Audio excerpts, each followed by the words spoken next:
Hey, Michael, thank you so much for joining me today. How are you?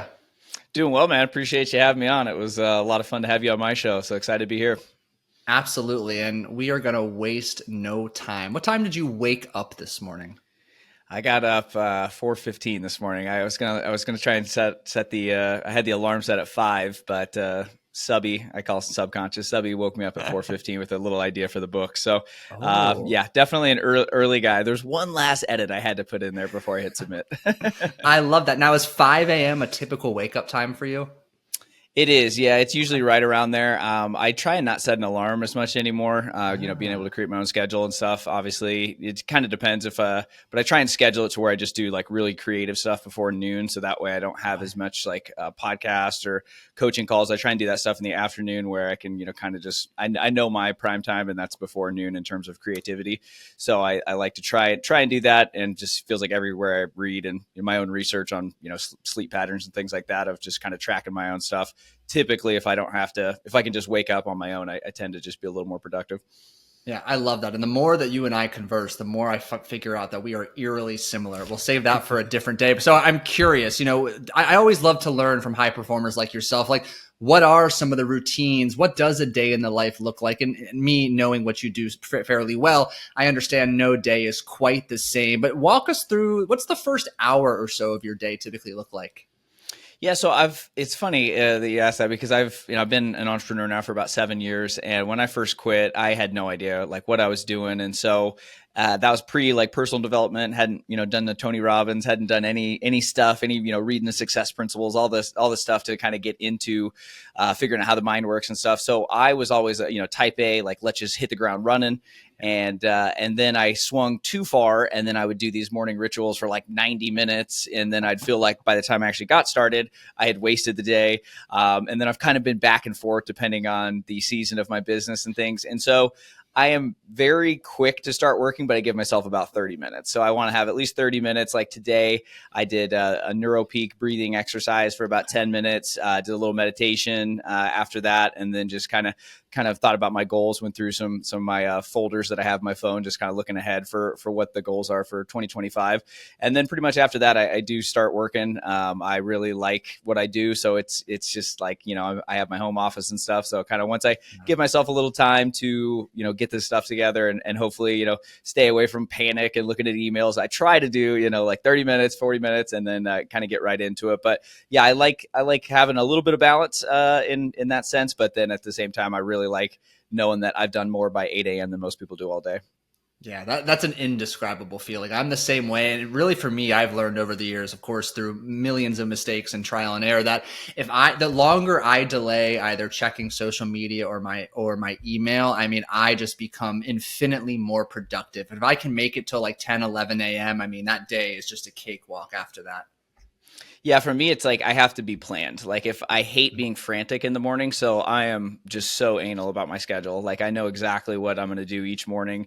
And I usually get most of it done. I used to overschedule, and then I would feel like I was always behind, even though I was again doing so much. But that entrepreneur mindset, and there's always stuff you can do, and you kind of have to just realize like it's okay if you don't finish everything. Maybe just stop putting so much on your to-do list, and then you have that feeling of it. But now I'm like, hey, I did my best. Sometimes you don't know how long stuff takes. Sometimes an article I'm writing will take longer, or I'm doing some sort of creative stuff, and something else pops up. I'm gonna strike when the magic's hot there. So yeah, it's kind of Yeah. funny how you have to figure out your own style, but I just wish everybody spent a couple minutes in the morning. There's just so much research, and you just start the day better. Like obviously, Yeah. well, I'm sure you're the brain guy and you understand it as much as anybody. But I just feel like most people just instantly let life take them. And if you could just take 30 minutes to yourself, and obviously, people have kids and jobs and stuff, and everyone's schedule is different. But man, if you can just kind of take the hold of the day before the day gets you, it can help a lot.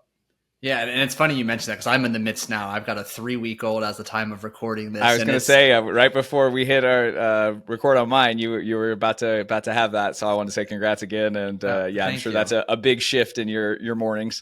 It is, and it's been so interesting because like this week, it's Tuesday, we're recording. This is my first like official week back to work.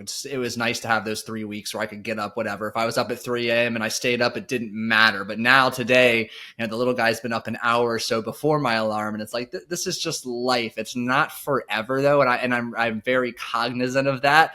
but it's also an opportunity, and specifically for those of you listening, like, your priorities change dramatically when a kid enters the fold. So just that quality time of quietness and nothingness, and that's something I'm really trying to lean into and cherish and soak it up, because I know in the blink of an eye he'll be like 14 years old yelling at me. Yeah, exactly. Yep. Gotta. And like you said, I think that's a good perspective too. It's not forever, so it's like, I always tell people that, like, hey, if you're trying to get better at golf, like, you're probably going to have to go through some times where you suck. You're probably gonna have to put in a lot of work, and it's like, but it's not forever. Like, once you develop those habits, develop that swing, it's like when you add a lot of muscle, then it sticks with you. Like, you have that ability. It's not like you have to work out that hard every single day, but a lot of people just get so overwhelmed with the work that's up front. They're like, nah, I'm good. Yeah, I love that analogy to muscle, because you're right. Like, we can go into the whole different conversation on the topic of muscle memory and whether or not it exists. But like, on a cellular level, you can see and witness like all the muscle, the mitochondria and the nuclei, they are literally coming back into the fold really frequently. It's difficult to lose muscle. You have to do absolutely nothing. But when you start doing it again, the muscle comes back. And the same is true to golf. You take, for whatever reason, having a kid, I didn't get to swing the club nearly as much for a few weeks. But once you get into that intentional, deliberate practice, it comes back a hell of a lot quicker than you think.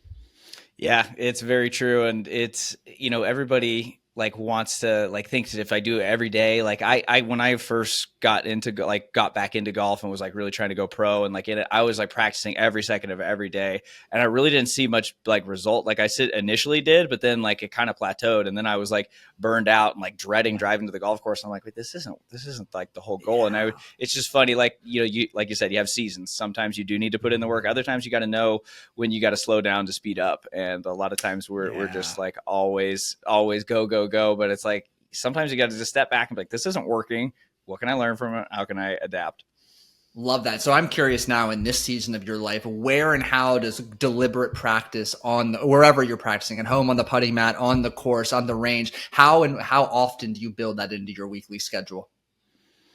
Yeah, it kind of changes with the season of like when my golf tournaments are. So I play in 50 to 60 tournament days a year, which is, I don't know, 10, 15 tournaments. They're anywhere from 2 to 4 days. Some of them are even more than that if you keep going in like a match play event. But I do a lot of tournaments. And so most of the tournaments are from March to like September. There's October, pretty much everywhere is closed here in Arizona because the courses have overseed. So it's really sad. The weather is finally nice and the course is closed. And then we have snowbirds here for a few months after that. So they're like, we're not going to run out courses to you guys. Like, we could just, charge someone triple. So we kind of just play when it's really hot, and that's a whole challenge in itself. But so I kind of cater my routines a little bit to the seasonality of it. And so like right now I'm in the off season. I do have a tournament coming up this weekend, which is just kind of a one-off.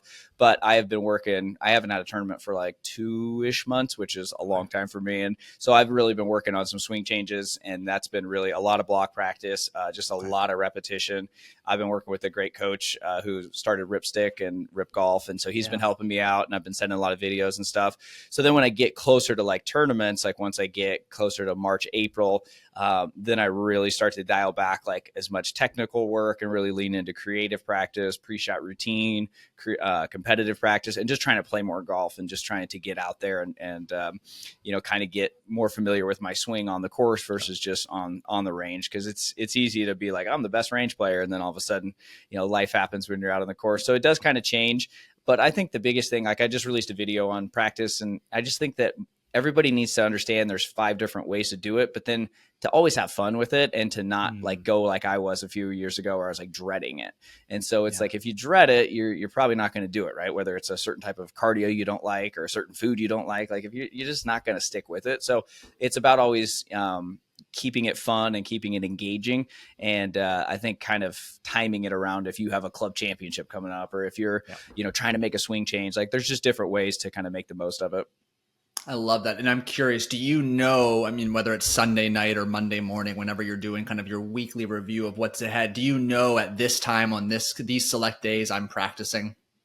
I do, yeah. So I pretty much like, because I go to a golf simulator here that's a private place, and so you just book it by the hour. So that kind of helps Okay. when I do that. So I kind of know, like, hey, like today I actually filmed some content when I was there, but then I also was like, hey, I got to hit at least 100 balls, mostly wedges and driver, because I got my tournament coming up, and so those are kind of my two go-to Yeah. clubs that are really needed. And then a lot of putting practice at night, and I try and set a weekly goal of like 300 putts from 3 to 6 feet, just to kind of keep the Okay.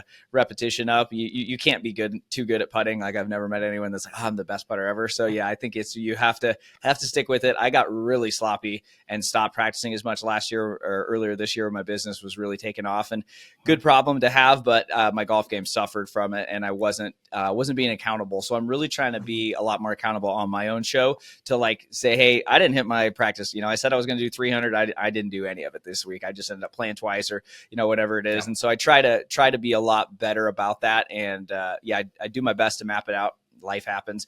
Yeah. And I think it is, really like finding ways to like kind of almost multitask if you can. Like everybody wants to like do the 3-hour epic practice session, but like we don't always have that time. So instead of like, hey, instead of 3 hours, let's do 30 minutes while you're watching your TV show, you're making some putts too. Like, little things like that. I think just staying consistent and not trying to do these like epic hero sessions that can really wear you down and then burn you out. Yeah, I really like that you brought that up. Like, it really falls under the lens of less is more. And like, I'm learning this the hard way. Like, I've got a 15-minute window here before X, Y, and Z, or a diaper needs to be changed. Okay, I can go hit 10 quality putts and go through my routine. I can go hit 10 balls into the net in the backyard. And for me, to be honest, it's a difficult adjustment, because I want to go have the 3-hour hero practices. I feel like God at the end when it's a range session, because I put in the work. I've ironed out some of the kinks for the day, and I walk away feeling really high, but it's not realistic. And I hope for you listening out there, you can recognize, like, through the theme of less is more, the deliberate intentional practice, those short spurts that are enjoyable and challenging, really plant the seed for significant sustainable progress. Yeah, 100%. It's just like the whole theme of my next book is just being consistent. Like anything I've achieved in life and golf and business, fitness, it's all just been from staying consistent. Like, you always see that graph of what everybody thinks success looks like, and then you see the swirly line, but it still goes up. That's what it is. But if you have consistency and you stick with it, you just got to keep knocking on that door. Eventually it's going to fall down, but a lot of people just don't stay consistent in anything. And, obviously that's a habit loop. I'm sure you talk a lot about just, how important habits are and stuff, but it's like, if you can just stay consistent and you start to build that belief up, and you're like, this is who I am. I'm the guy that says what he's going to do, and I do it. And even if it's a terrible practice, I still did it. Even if it's an okay workout, I still got there. And then you look back in 5 years and you're like, nice job staying consistent. It's amazing what can happen. It's funny. A guy named Brett Contreras, he's in the fitness space. He's known as the glute guy. Fun fact, if you're in the fitness space. But he once said, if you average 5 workouts per week, you're going to have likely 1 epic workout, 1 workout where you feel like shit, and 3 mediocre workouts. And I think we can take something away from that when it comes to our practice sessions during the week. Every session on the range or with your coach, you're not going to feel like God, like you're the best of the best. Some are going to suck or be challenging, but it's in those moments, if you are willing to look deep and stay patient and consistent, you're probably going to find the most growth.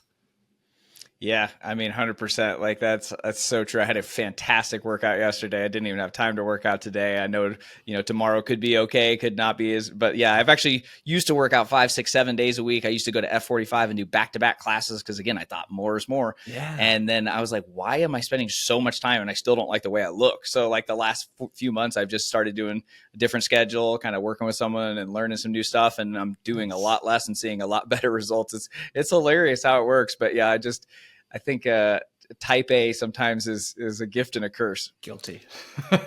Why do we, all of us humans, why do we struggle with consistency? What have you learned or gleaned in your coaching and your personal life that makes consistency such a struggle? Because we know the payoff is indescribably valuable, yet why do we struggle with it? I think that's a great question, first of all. And I think it's 2 things. I think one, it is that struggle, and people do not like being uncomfortable. Your mind does not like to be uncomfortable, right? So I think that's the first thing. And then the second thing is that people don't see the big picture. Like they don't take time to be like, if I just stick with this, I'm going to get that raise, or I'm going to, build that business. I'm going to get that body that I've always wanted. I'm going to lose the weight. But it's like, we're just such short-term thinkers, and we're so ingrained to want it now. And, I mean, we've had like 7 packages delivered today from Amazon. I ordered them yesterday, like, so everybody has that mentality for everything. And that's why you see the Ozempics taken off and you see the get rich quick schemes. And it's like, none of that stuff works. Like, yeah, but it's easier to do. And I've fallen into these traps too. Like I always like to be very clear. I've made every mistake you can make in golf, probably in business and life too. But like, I mean, it's just, we want these things. We want people to be like, wow, he is really fit. Wow, he is really good at golf. But the people that you see that are a few steps ahead of you and want what you or already have what you want, they just stuck with it and they did it. Like, but it's hard to stay patient. And I had shiny object syndrome so bad when I started as an entrepreneur. I think at one time I had 7 quote unquote businesses. I mean, only one of them made money. I don't even know if they were businesses, but I mean, I was like, I'm going to be an e-commerce guy. I'm going to sell courses. I'm going to run the podcast. I'm going to do coaching. I'm going to flea market flip.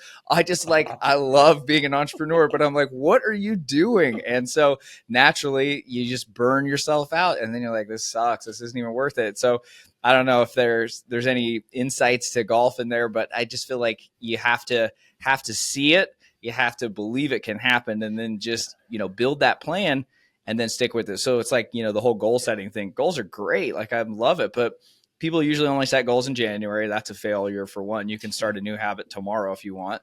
You can start it right now, right? So it's like the goal is one thing, but then how do we achieve the goal? And that's a guesswork. A lot of people I used to do this too. I used to overthink everything. You're like, oh, well, how can I get this podcast to grow? How can I, get better at golf? And, I'd plan out all these things and just exhaust myself and then never just dive right in. When in reality, you just got to go mess up. Like everything good happens from just failing, just keep failing. But again, most people just have an ego. Like, I just don't care if I fail anymore. Like, I don't know, maybe I just have kind of entrepreneurship's hardened me, but I'm like, we're all going to die one day. It really doesn't matter. Like, I'd rather at least go out swinging and be like, man, I stuck with it.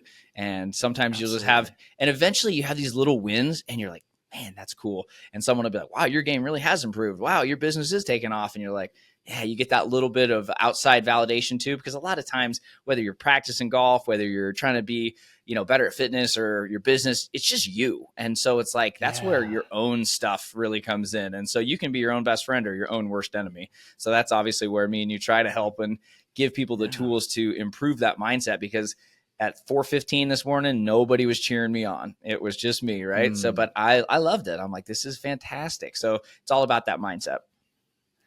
Everybody listening, go rewind those last 5 minutes. Pure gold in his insight there. And something you stood out I really love is you were talking about the goal planning process and you used the word exhausted. And I find this all the time is the act of actually planning and setting goals. It's exhilarating.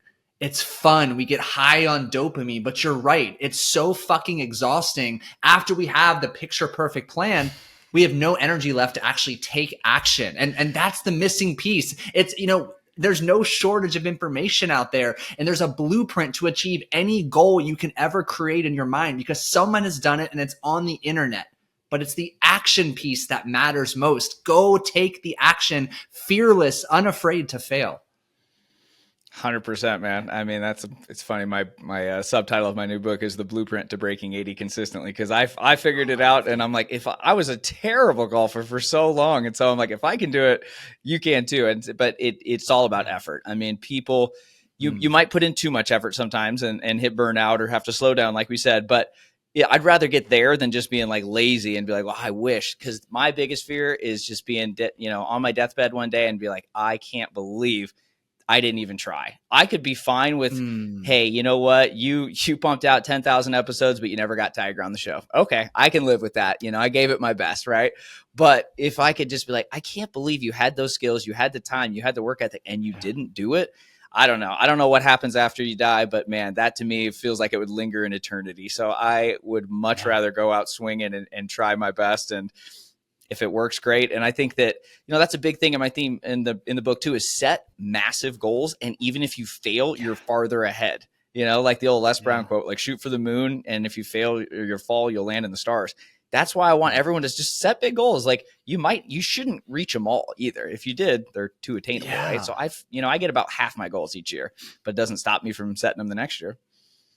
Love that. So we've taken, if you've been paying close attention, and you'll see me connect the dots, we've taken a long winding road to get to one of the underlying themes I wanted to discuss with you was the topic of identity. And you've already kind of heard us allude to the habits, the thought processes, the beliefs. And I'm curious to hear from you, Michael, like what stands out about the identity of a scratch golfer compared to the identity of a 20 handicap golfer, for example? Like, what are those key defining characteristics that comprise the identity of a scratch golfer?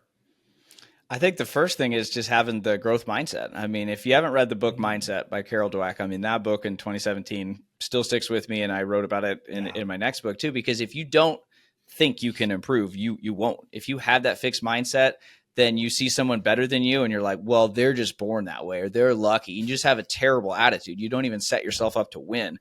But if you have a growth mindset, you're like, they did it, so I can do it. So that's the whole first section of my book is getting you to believe in you. Because if you don't believe, or you'll never even attempt it.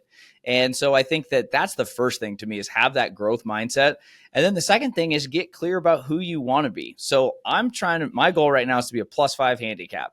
And that's a big goal. And there isn't really a blueprint for that one. I haven't seen, there's not like Arco stats for here's what a +5 does. So I'm kind of shooting in the dark here. And, it's a big goal. Like it's already the top, I don't know, 0.00, percenter of amateur golfers. So it's a big goal. But again, I'd rather fail and be a +3 than, where I'm at +1.5 or whatever right now. So it's like, I am trying to get clear about that though. I'm like, well, what would a +5 do? And so that's what I want you to think. Hey, if you want to be a scratch golfer, what's a scratch golfer do? And it does help if you can get around those people that are already doing it. Right. So like I try and play with really good golfers and see, and I mean, when I first got back into tournament golf, I would go and play in all these mini tour events as an amateur and just get my ass handed to me. And it was awesome. I loved it. And I would play matches versus pros and I would lose. And I did not have much money at the time. So it definitely hurt. But I was like, man, okay, they're not that much different here. Oh, they're a lot better in this area though, too. So you kind of start to connect the dots. Problem is, though, most people love to just play with the same 5 guys, 6 guys. They'll play with this threesome or this foursome and they have their games.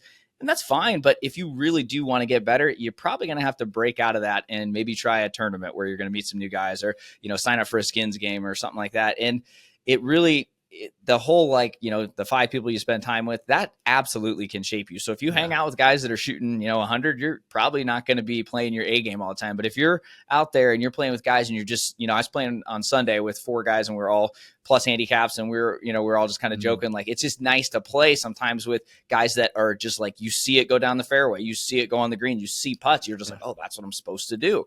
And so it like kind of gets you in that zone. So I think that you have to have the growth mindset to believe you can even do it. Then that will give you the ability to put in the effort to potentially see the results. And then you just have to start getting clear about it and say, what does this guy do? What does this girl do? How could I do this? And, surrounding yourself with the right people is good too, but like putting the right stuff in your mind. I mean, I am so cognizant of the things I read and the stuff I listen to. I mean, like I've brainwashed myself into believing I'm going to do all this stuff. Again, I probably won't do everything, but man, it's a lot better to live that way than to be negative and pessimistic like so many people are. And that's just, that's a tough way to go through life to me. Yeah. I love that. The question you posed too, I'm going to put it in my own verbiage because it's so, again, eerily similar to something I come back to all the time. Who do you need to become to achieve your goal? And that can be the gateway into gaining clarity on, how does a scratch golfer talk to himself, talk about himself? What does he believe he's worthy, deserving, and capable of? What are his habits? How would his peers describe him? When you can paint that picture with the utmost vivid clarity, it becomes a hell of a lot easier to align effective action steps to become that individual. So well said. Yeah, you kind of just have like a checkpoint during the round. So like, let's say you just say negative things to yourself after you putt. Like I'm a terrible putter. I suck at putting. I mean, everybody said that, but like some people really say it. And then their subconscious is like, wow, we really do suck because you keep telling me all the time. Yeah. And you think, would a scratch golfer say that? And you're like, probably not. Like, there are some guys that are so good and they can talk so much shit to themselves still. I've unfortunately seen it. But again, I don't think they're going to play that long, and I don't think they're enjoying it either. I mean, the whole point of golf is to have some fun out there. But I mean, I've played with guys that are miserable. They're still great, but they're just, don't get me wrong. There's talent is a big part of it, but you can still outwork talent as well. And if you're just saying the right stuff, and you could say, hey, you know, like that's not what probably a scratch golfer, that's not what the scratch golfer I want to be would say to myself.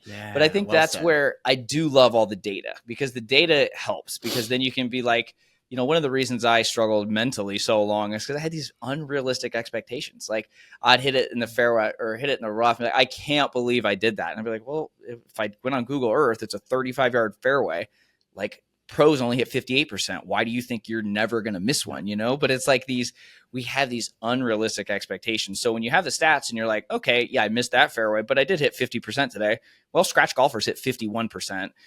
Pros hit 58. Wow. Like, I'm really right there, you know? So it lets you be able to swing your swing. But if you're over it and you're like, I got to hit this fairway, I got to hit this green, I got to make this putt, you're just taking the magic out of it, and you're just going way too analytical. And so I think that the number side of it is very helpful. We didn't have that 10 years ago. So we have it with the PGA Tour, which is nice with ShotLink, but now you have Arcos and you have ShotScope and Decade and all these other stuff. And you can start to see how you rank up versus, you know, whatever handicap you are and want to be. And that's nice. Like, half my coaching students have some sort of, you know, program, probably more than that actually, have stuff, and they'll send me, they're like, hey, I'm a 7 right now, I want to get to scratch. And we'll be like, all right, well, your driving needs to improve, or your short game. And so it's nice to have that data too, because then not only mentally can you improve, but then you can physically spend that time practicing the right stuff. Bingo. So I have a quote that's literally tattooed on my wrist, and it says, you can't change unless you change. You have a quote. I don't know if you live by it, but I've heard it many, many times. Do different to get different results. What does that mean to you? Yeah, if I had to have a tattoo, I probably would get something like that, or like a Batman symbol, big Batman guy. But yeah, cool. I think I say it straight up in the next book, because I'm so tired of people just being like, I want to do X, Y, Z, but then they do this same shit, and then they're like, then they whine about it. I'm just not. My girlfriend gives me some grief. I'm not the most compassionate, because I just want people. Because I don't think I'm that talented at anything. I think I've just worked hard to get it, and I know that if I can do it, you can too. And so the whole do different, get different is just like, if you watch golfers like on the driving range, you watch what most guys do. I mean, it's just the same shit. And it's getting there, no warm up. It's no plan, no intention. I mean, going straight to irons and woods. Then they get mad. I used to get mad. And then of course you get mad on the course because you're already programming yourself. There's no, there's no like, I did good or I did bad. There's just no structure. And then you go to the golf course and you're just all over the place. And you're like, well, why am I not, I went and practiced. It's like, you hit balls, but did you actually have a plan to get better? And so do different, get different is warming up. It's stretching. It's not looking like other people out there. It's going for, and starting and say, hey, I'm going to go out there. I have 60 minutes today. Perfect. Turn your phone off or put it on, throw some binaural beats on, do something to focus, stop checking your phone 15 times, have that hour and just say, hey, 20 minutes, I'm going to do this. 20 minutes, I'm going to do this. Take a 5-minute break. I'm going to end it with 15 minutes here. So you're doing different, you're maybe doing competitive practice, or you're doing some pre-shot routine practice. People never do that stuff. And then again, they wonder why they're so much better on the range than the golf course. So do different, do morning rituals, learn how to breathe, do self-hypnosis, learn how to meditate. Like, all these things are so different than what most people do. But one of the problems I feel like is everybody wants to be accepted. And I really fell into that too. I was a people pleaser, and now it's just like, I'm going to do what I think is best for me and my business and my goals. And if you don't like it or you think I'm weird, I'm okay with it. I think that everybody needs to get into that. I don't give a fuck about what you think as soon as you can. It's a true gift if you can give yourself. Most people never do that. I know adults that are 50 or 60 and they're still trying to impress people and please people. Yeah. But they're still not happy with themselves and their goals or lack thereof. And so do different, get different. That is literally from the mental, the practice. Everybody's like, hey, you should chip this. I want to putt it from the fringe. That's statistically the best play. Hey, you should hit driver here. No, it's not. Look at the course management principles. So it's going against when everybody's going left, you choose to go right. It's lonely sometimes though. It's you're an entrepreneur, you know what it's like. And I mean, people judge you and they kind of root you on until you start doing good. And they're like, oh, I don't really like that he's getting ahead of me here.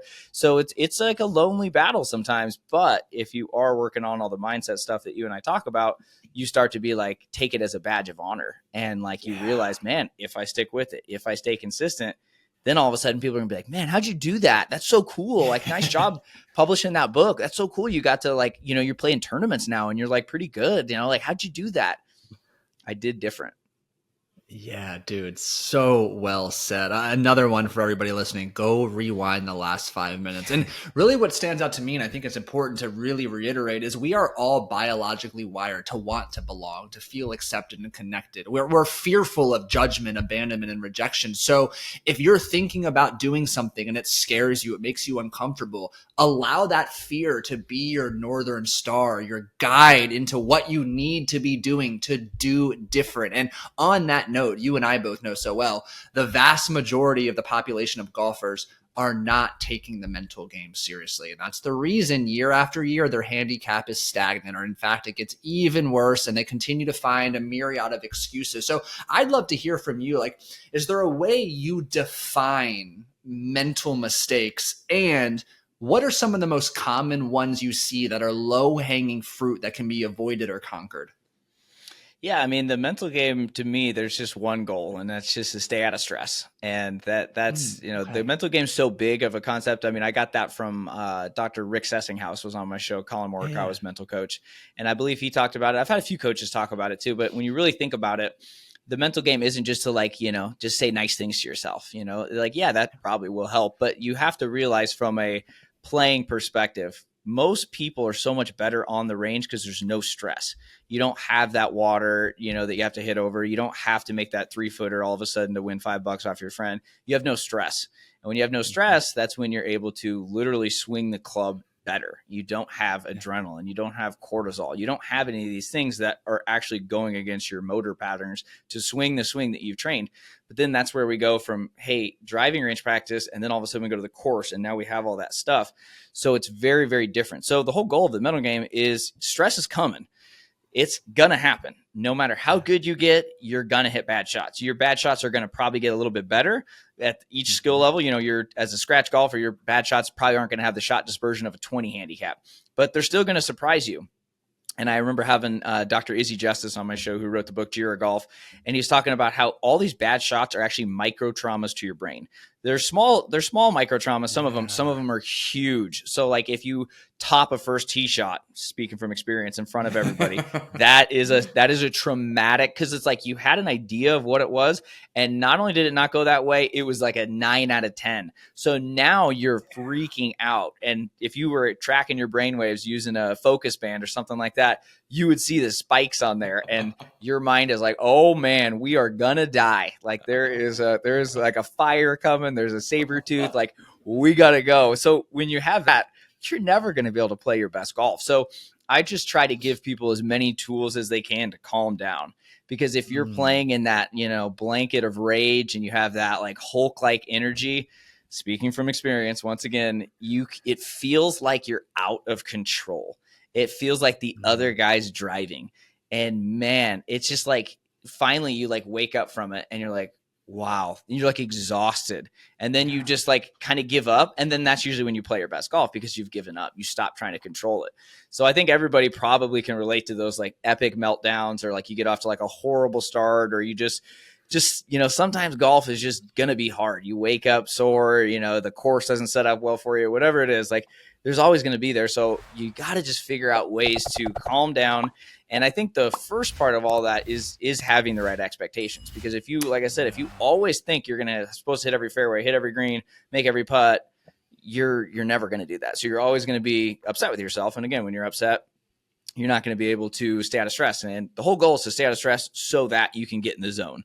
That's the whole thing. Everybody talks about the zone, the flow state, whatever you want to call it. everybody's been there, even if it's for a hole, maybe it's been 5 holes, maybe it's been a whole day and you played one of your best rounds ever. That is so fun. But that only happens if you know how to claw out of wherever you might be, because all of a sudden you might, start off with a par and then all of a sudden you make a double. You're like, I'm feeling good. And then you pipe one out of bounds on 2. And now you're like, oh God. So you have to like figure out how to get back. It's just, golf is so hard and we forget how hard it is sometimes. Yeah. But I think having the right expectations and then having different tools in your arsenal to learn how to get back to it as fast as you can. Because if everybody's going to hit those bad shots, but you can't let them keep impacting them. Like the biggest thing I hear, I survey my audience all the time, blow up holes. I probably just write a book on blow up holes, how to avoid them.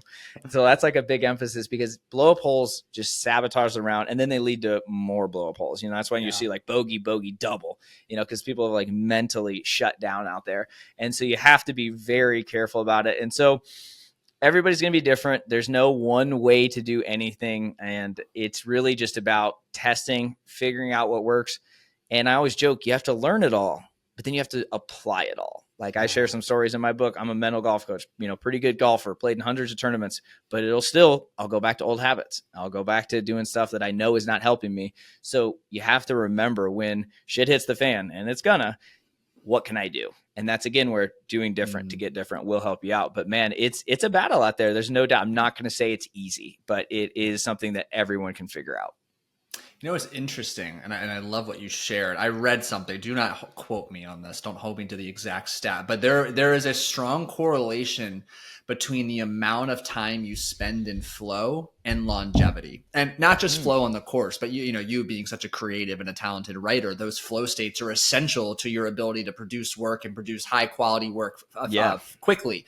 So I found that I always find that interesting, because I'm someone very ingrained in my morning routine. Don't talk to me, bother me. I need these couple of hours to get my creative work done here. But the same thing on the golf course. Of course, it's rewarding on the golf course, but it also might be rewarding for many extra years on your life. Something to think about. That's interesting. I believe that. Yeah, because you're not stressed.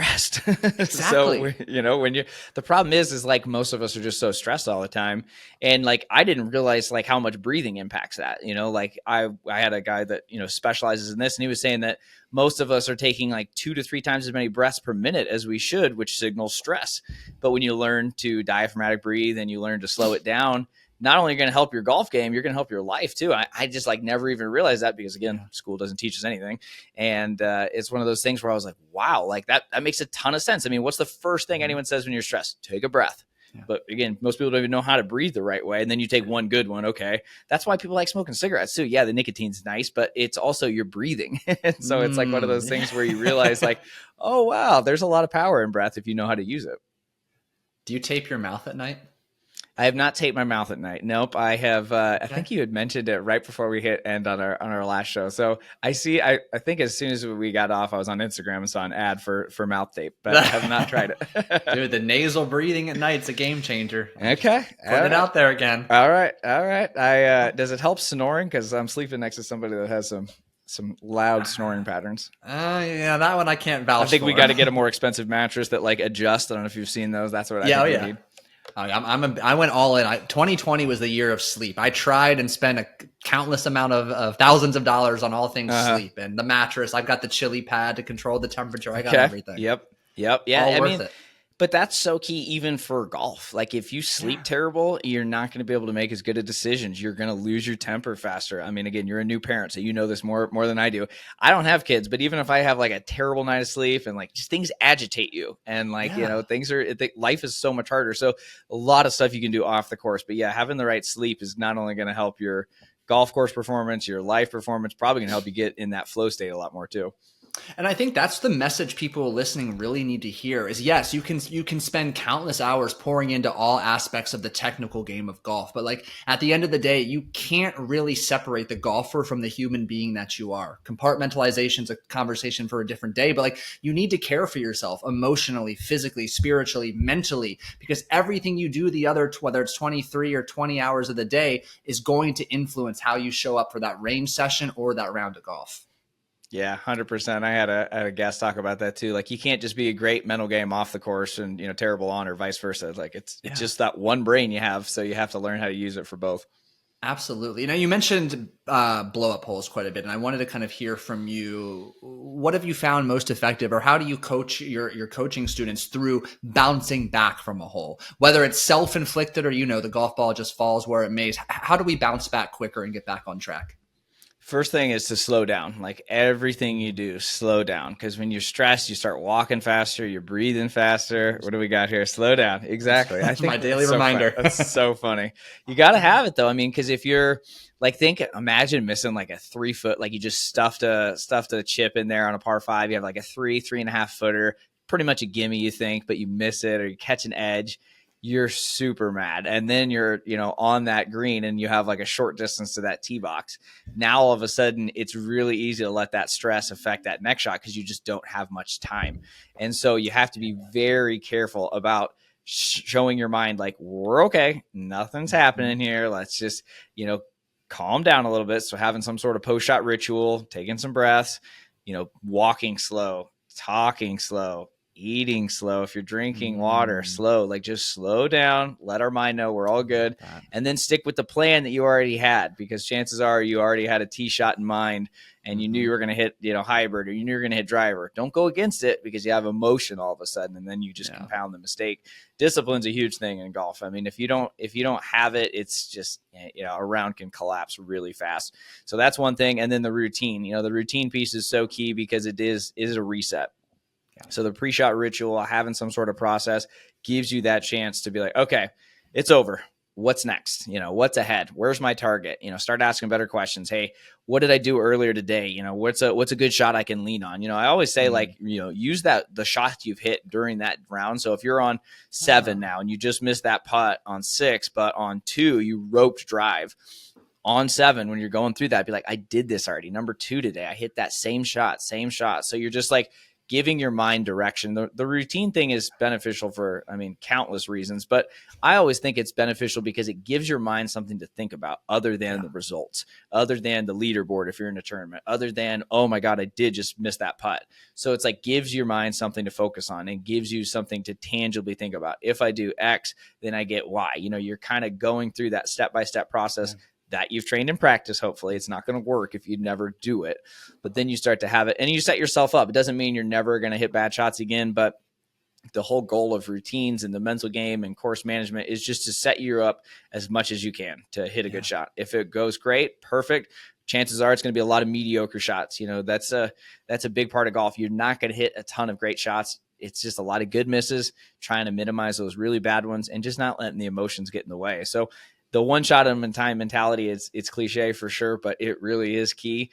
And, you just start to read about stories of, even PGA Tour guys, they're about to win a tournament, about to win a major, and they start thinking about the results. And then all of a sudden they're not present and then they collapse. And I couldn't imagine the type of regrets certain players have from, the 18th hole, just going against everything you worked so hard for the first 71 holes, just from a mental slip up. So that's where the mental side is. It's key, and you're still going to fail. And it doesn't matter how good you are, you're still going to, but are you learning from it? I always challenge people to learn from every round. Like everybody loves to just, have 3 beers after a bad round. Like, I'm forgetting about it. Like, yeah, sometimes you got to do that. But like at the same time, like there's probably were you really composed on that tee shot? Did you actually pick a target? Did you go through your routine, or were they just lazy practice strokes and you were still thinking about that last hole? So you have to be honest with yourself. Like there's a good self-assessment you need to be doing after every round. But then the good rounds, study those too. Those are don't take them for granted. Everybody's like, oh, that's just who I am. Like, well, yeah, you want to say stuff like that during the round, but there's a blueprint for it. So write it down, figure out what you do well when you are playing well. Is it conversing with others? Is it taking an extra breath before you putt? Is it, you getting there a little early to spend time on the putting green? Like there's a blueprint for it, but you got to make sure to actually spend time doing it. Most people just go from one round to the next and they just keep getting the same results and wonder what's happening. So well said. And I think the best of the best, one of the many reasons, of course, they're so good, is they find something to learn and take away from the poor rounds and the great rounds. They never stop learning. And I'm curious, do you have a framework or an approach for, I call it the after round reflection. You might have a different name. Like, what is your approach to digest and extract what you need to learn from each round? Yeah, so I'll just share exactly what I do. So after every tournament round, I mean, pretty much every round, but tournaments specifically, just since I play in a lot of them, and those are the highest stakes. Those are when you can really learn the most. And so for me, I do like a quick brain dump. So like even before I drive home, just usually sitting in my car, just be like, what was I thinking about? Like even during the round, I might jot something down on my pin sheet or something, or write a note, just like, man, I'm really thinking about getting my left shoulder square at setup or something like that. Like little things I will note, because they fleet, and then all of a sudden you're like, God, what was I thinking that tournament? I was hitting it so good. So like I just say brain dump a lot. And so the first thing I do is just like, again, anything that specifically, was my body feeling good? What was my process like? And then I go into at least 3 good shots I hit. Usually don't have to worry about that. Usually I can find 5 or 6. If when you start to identify those, then you're like, okay, like, hey, I can find more and more, because even your worst rounds, you're still going to hit good shots. Maybe you still chip in. Maybe you still make a bomb for, a really good birdie or something like that. So you got to do that because your mind loves to remember all the bad shots. So you have to try to offset that as much as you can. And then I like doing that because I play a lot of the same courses in Arizona since I've lived here so long. So like the next tournament I go to this course and I could be like, wow, 17. Remember when I made that birdie on that hole? And like I can kind of look back on it. So I geek out and I have this like organized by course and by day. Like it's a whole process. But so I do at least 3 good shots. And then, what's at least one good thing I can learn from it? Like you're never going to play perfect golf. So it's like, what's one thing? Well, my routine before, or my warm up just was terrible. I was too chatty to everybody else. I wasn't really focused, or, I let slow play get the best of me. How can I be better about slow play? And, whatever it is, like everybody's going to be different, but I get at least 3 good things and then at least one thing I can learn from it. And remembering those good shots is awesome, man. It just creates that mental highlight reel that you can bounce back and go through, and having those swing thoughts and the mental or the setup thoughts, whatever it is, like, man, having that's nice, because you're going to go through a slump no matter how good you are, speaking from experience. And it's nice to be like, okay, I've been good before. I've been the level I want. What did I do? And so again, it just kind of goes back to documenting your journey. I think that's really key. I love that. And I'm the same way. As soon as I get in my car, I voice note. I use the word brain dump as well. I just kind of emotionally vomit, get it out there. If there's any thoughts tops of mind, and then because when you get home, nobody's going to care about it either. So, you got stuff to do, you got a job, you got family, like nobody's going to care about it. Maybe call like a golf buddy. You need like a golf buddy hotline almost, but yeah, just get that out for sure. That helps so much. Yeah. I remember jokingly saying to one of my buddies one time, I'm glad the golf course is 15 minutes away from my house and not like 3. I have time to kind of decompress and get it all off my chest after a bad round, and then show up and be, the best version of me I can be. Yep. Yeah. I saw a good meme. It was like, everybody needs that one friend that you can like text after a good round, and they're like, oh, what were you doing? Like, oh, what did you make? Oh, you birdied that hole. You need somebody in that, because typically the wives, girlfriends don't quite care about that. Nope. Amazing 3-iron you hit to get on a par 5 and 2. Nope, not at all. I got some weird looks earlier. I was hitting rip foam balls in my living room, and got some bad looks on that. So I've learned that's a garage activity, not a living room activity. I mean, but I just had Dr. Luke on. He said that all you need is a bed sheet. They're not going to hurt anything in the living room. It's funny. I listened to that episode. It's phenomenal. That's where I got. So I bought them right away, and I was like, yes, this is what I need. Love it. So moving us up here, I'm curious. In the last, let's call it 5 years or so, is there a new belief, a behavior, or habit you've either changed your mind on or adopted to take whether your game or your personal life to the next level? One habit or belief, is that what you said? Mm-hmm. Yeah, I would probably just say that the whole less is more thing. I think that has just been so key, because I think that like a good example is like, a lot of people, when they have a tournament coming up or like a special round or something like that, they just try to cram it. And then you're like exhausted. Like I know so many people I'll work with, and they're like, I have this tournament coming up, so I'm going to like practice every day before then. And again, it sounds like it's going to be good. That's the only way I made it through school. I just crammed and, got A's and B's, and it worked. Yeah. Golf doesn't quite work like that. There's a mental and physical energy component to it. So I'm like, I have a tournament coming up Friday, Saturday, Sunday. It's 3 different formats over 3 courses in 3 days. Very fun. It's a mental grind though, because it's like a partner event. So you're trying to like, make him proud and like give him some good spots. So like Wednesday, Thursday before the event, like I'll hit some balls, or maybe a couple on Wednesday, probably a lot more putting. Thursday, I'll probably just take off completely. And like old me would have been like, oh my God, what are you doing? You don't care enough. You're not preparing. I can't believe that. But then like, if you don't sleep very good, like we talked about, like kind of full circle there, but like you got to just like do less sometimes and like know when to go hard and when to like dial it back. Like when I went to Q school in 2019, I fully planned on doing 2 full practice days, and you have to walk there. And it was 90 degrees, 90% humidity, wearing pants, pushing a cart, like very hilly golf course. And I remember doing the first day, and the second day I was supposed to do another 18 before the 3-day event. I was toast, and I was like, just do 9. And that's like when it clicked. And I was like, if you watch the guys on the PGA Tour before events, they really used to do a lot more. I feel like now they're like maybe 9 holes Monday, maybe 9 holes Tuesday, maybe they just practice, and then maybe like 9 holes for the pro-am or something. So I think that like your swing is there. Like it's not going to change in that day before. And so it's like, document your feels, document your swing thoughts after those rounds so you can lean back on them during that tournament, but then like you don't feel like you have to cram. And so you can like literally eat good food, get good sleep, just show up as prepared as you can. I just think I used to overdo it so much. And again, I just think that it's well-intentioned, but I think that overdoing it can lead to just going out there and you're already kind of behind the 8 ball a little bit. Yeah, well said, and something we all need to hear over and over again. Now, I'm curious. I know you're big on goals, and as we're coming up, I mean, this episode will be released at the turn of the new year. What are you most excited about and working toward in 2025? I'm just like so excited about everything. Like it's true. Like I'm so giddy because I've went through so many ups and downs in the business side of things, the golf side of things too, but business for sure. And I feel like the last few years I've really kind of found what I just love to do. I mean, I'm 350 episodes of my podcast in, and I feel like I'm just getting started, you know? So it's just like, I really feel like I'm trying to get in that flow state. Hopefully I can live a long time to keep doing this. And for me, I'm just like so excited for the new book. I'm already got the 3rd one lined up, all outlined and ready to go. So it's just, I don't know, for me, it's just like going and I'm 37 right now. So like I have a kind of a 3-year goal of just going as hard as I can, you know, still resting and stuff, but to really just, I call it 40 project. So I'm just I'm looking for, you know, I like the kind of big birthdays and stuff like that to work towards. So for me in 2025, I'm just really excited to keep growing the brand, keep getting new people on the show, keep getting, you know, different perspectives and figuring out how I can use it in my own game and then share it with others.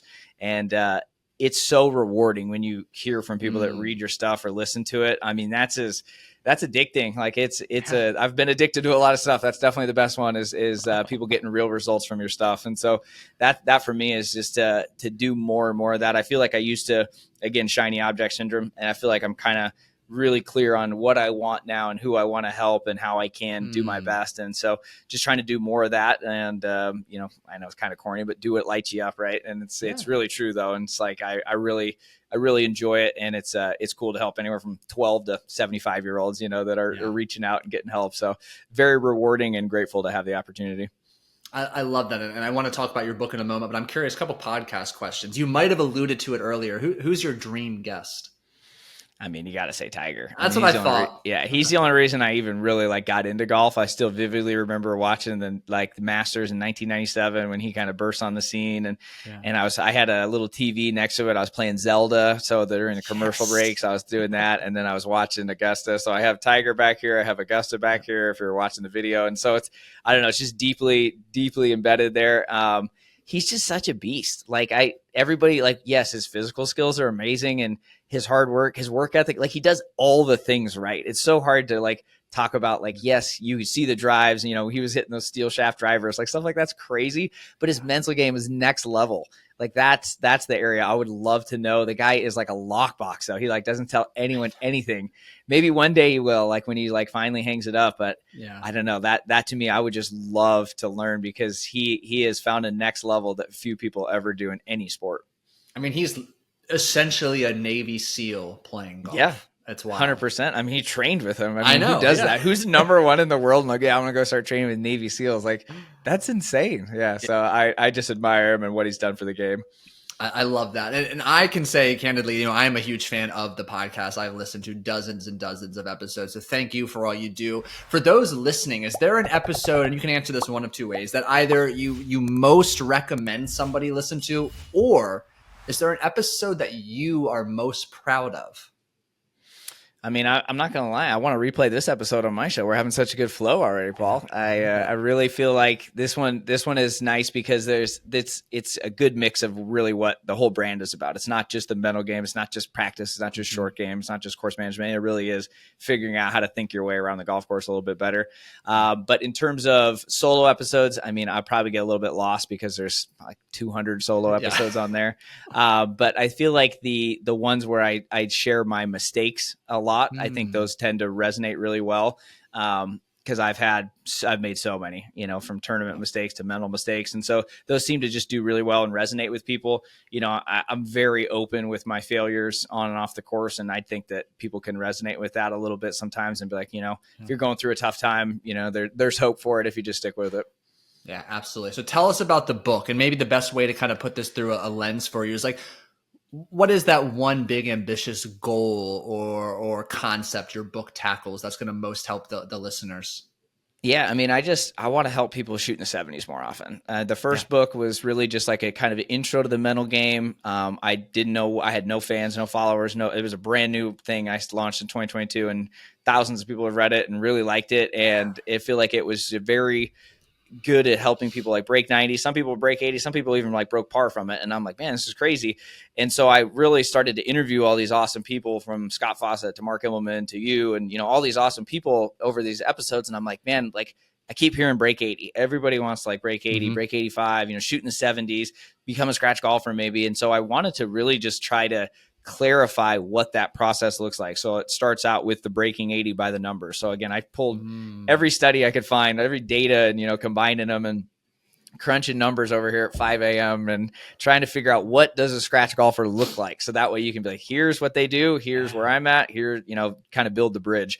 So that's why I called it the blueprint, because it really is learning the mental side. It is then going into practice, short game, putting, and the course management side of things. So to me, it really just will hopefully help speed up success. I'm not saying it's going to happen overnight, but I've had so many people from the first book just be like, man, I just like started, having an attitude of gratitude. I started doing XYZ, and I'm like already playing better. I mean, I've had guys go from like 36 to a 12, and they didn't change their swing at all. They just were doing the short game, the mental game stuff. And I was like, man, I feel like we could take that up a notch, just because I've had so many experts on the show, and then I've put it in my own game and seen it, with so many of my coaching students. I wanted to try and get that simplified, because there's like so much information out there. I mean, even my podcast, there's hundreds of episodes. It's like, where do I go?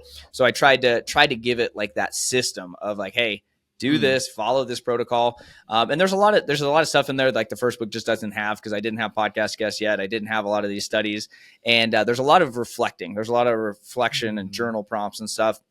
I think a lot of times, I mean, I've bought so many books, and then you read them and you're like, what did I just learn about? So I try to build in a lot of self-assessment in there to make sure that hey, my wedge game really isn't very good. My self-talk, really could improve. And so there's like a whole bonus section with, you can download all the resources and stuff, and then start to kind of develop your own blueprint, start your own game plan. And I think that really helps. So people don't just read it and be like, oh, that sounds nice. But then, 5 minutes later, they forget about it. Dude, that's awesome. I'm excited to read it. When is it available? Where can we get it? Yeah, it's going to be on Amazon. It'll be Wicked Smart Golf 2, the blueprint to breaking 80 consistently. It should be out by the time this episode already is out. The Audible will come out probably right around then too. That's a little bit of a process too. So yeah, I'll have paperback, Kindle, hardcover, and the Audible soon. So really excited for it. Again, it's just on Amazon, and I'm really excited for people to read it and start implementing it. Outstanding. And aside from buying the book, where else can people go to connect with you and to learn from you or work with you? Yeah, so everything is just all the social media handles, and YouTube's just at Wicked Smart Golf. Do a lot of fresh stuff on YouTube, podcast, Wicked Smart Golf. So I made the branding pretty easy. If you want to email me and learn about working together for coaching or anything, you can just shoot me an email, michael@wickedsmartgolf.com. Outstanding. Dude, thank you so much for a phenomenal conversation. Of course, man. We're 2 for 2. I could talk with you all day, man. I appreciate you having me on, and it was a lot of fun having you on my show. Yeah, likewise. Looking forward to getting together at the PGA show. And what is that, 6 weeks away or so? I know, not even. Yeah, I guess, it's about then. And then we got your event coming up too. So looking forward to it, man. It's going to be a ton of fun. Absolutely. For those of you listening, thank you so much for tuning in to another episode. If you found today's conversation valuable, which I absolutely know you did. Do both Michael and myself a favor. Share it with a fellow golfer. Help get Michael's wisdom and insight out there into the world. Go purchase his book. And if you continue to find value in this podcast, taking 30 seconds to leave a genuine rating review on Apple Podcasts or Spotify goes a long way in supporting the show and is greatly appreciated. Have a fantastic rest of your day. Hit them straight this week, and we'll catch you in the next episode.